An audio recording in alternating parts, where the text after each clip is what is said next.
ನಮಸ್ಕಾರ ಎಲ್ಲರಿಗೂ. ಕಲಿಕೆ ಚಾನಲ್ಗೆ ಸ್ವಾಗತ. ಕಣ್ಣಗಲಿಸಿ ನೋಡಿದಷ್ಟು ದೂರ ಕಾಣುವ ನೀರು ಮತ್ತು ಇದರಿಂದ ಬರುವ ಅಲೆಗಳನ್ನು ನೋಡಿದಾಗ ಸಮುದ್ರದಂತೆ ಕಾಣುವ ಇದು ಒಂದು ಮಾನವ ನಿರ್ಮಿತ ಕೆರೆ. ಈ ಕೆರೆಯ ಹೆಸರು ಸೂಳೆಕೆರೆ ಅಥವಾ ಶಾಂತಿಸಾಗರ.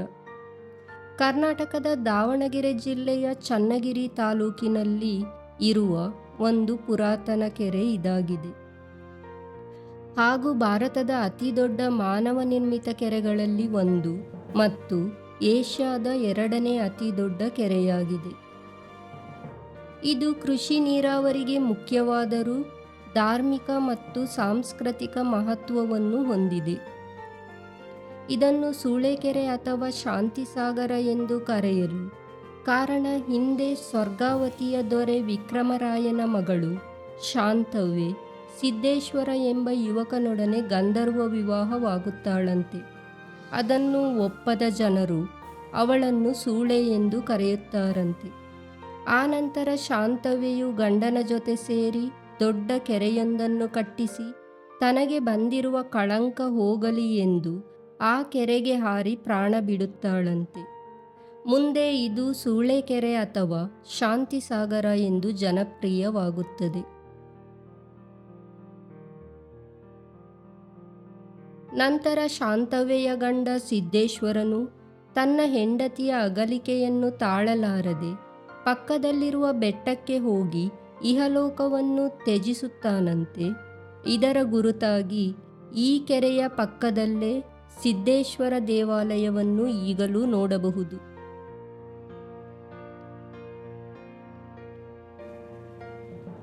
ಶಾಂತಿಸಾಗರ ಅಥವಾ ಸೂಳೆಕೆರೆಯು 11 ಅಥವಾ 12ನೇ ಶತಮಾನದಲ್ಲಿ ನಿರ್ಮಿಸಲಾಗಿದೆ ಎನ್ನಲಾಗುತ್ತದೆ ಮತ್ತು ಸುಮಾರು 6550 ಎಕರೆ ವ್ಯಾಪ್ತಿಯನ್ನು ಹೊಂದಿದೆ.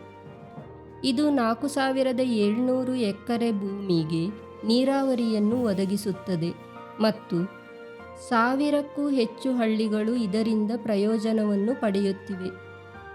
ಚನ್ನಗಿರಿ ದಾವಣಗೆರೆ ನಡುವೆ ಸಂಪರ್ಕ ಕಲ್ಪಿಸುವ ಮುಖ್ಯ ರಸ್ತೆ ಈ ಕೆರೆಯ ಬದಿಯಿಂದ ಹಾದು ಹೋಗುತ್ತದೆ.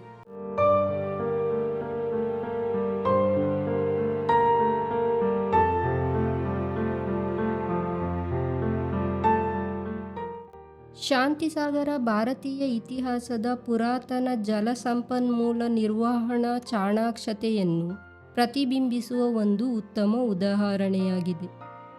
ಧನ್ಯವಾದಗಳು. ಈ ವಿಡಿಯೋ ನಿಮಗೆ ಇಷ್ಟವಾಗಿದ್ದಲ್ಲಿ ಲೈಕ್ ಮಾಡಿ, ಶೇರ್ ಮಾಡಿ, ಸಬ್ಸ್ಕ್ರೈಬ್ ಮಾಡಿ ಹಾಗೂ ನಿಮ್ಮ ಅನಿಸಿಕೆಗಳನ್ನು ಕಮೆಂಟ್ ಮಾಡಿ.